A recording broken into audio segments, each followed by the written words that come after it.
जानकारी के अनुसार सोनेगांव यातायात विभाग में कार्यरत महिला पुलिस हवलदार शुभांगी उमेश भांडवकर अपनी ड्यूटी के दौरान पुलिस हवलदार मनीष भोसले के साथ सावरकर नगर चौक पर वाहन जांच अभियान चला रही थी।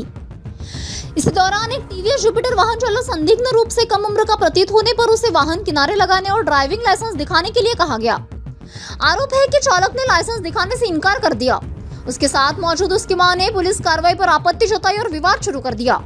देखते ही देखते महिला ने अपने पैर की चप्पल निकालकर महिला पुलिसकर्मी की ओर फेंकी तथा अशोभनीय भाषा का प्रयोग किया। उसने पुलिसकर्मी पर पैसे लेने के आरोप लगाते हुए धमकी दी कि वह सोशल वर्कर है और उन्हें देख लेगी। शिकायत के अनुसार महिला ने पुलिसकर्मी का मोबाइल फोन सड़क पर फेंक दिया तथा उनकी वर्दी की कॉलर और बाल पकड़कर खींचतान की।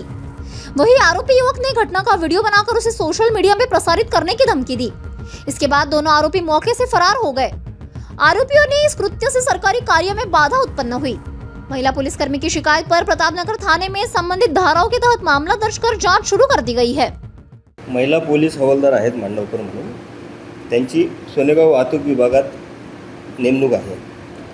त्या दिनांक 2/6/2026 सकाळी 9 वाजतापासून ट्रॅफिक कंट्रोल करता सावरकर नगर चौक येथे कर्तव्यावर होता। त्या दरम्यान त्यांना एक वाहन जे आहे डबल सीट, एक व्यक्ती आणि एक महिला मागच्या सीटवर बसलेली असे संशयितरित्या दिसले। त्यांना ते समोरचा जो मुलगा आहे त्याचं वय कमी वाटल्याने त्यांनी त्यास थांबून लायसन्सची मागणी केली।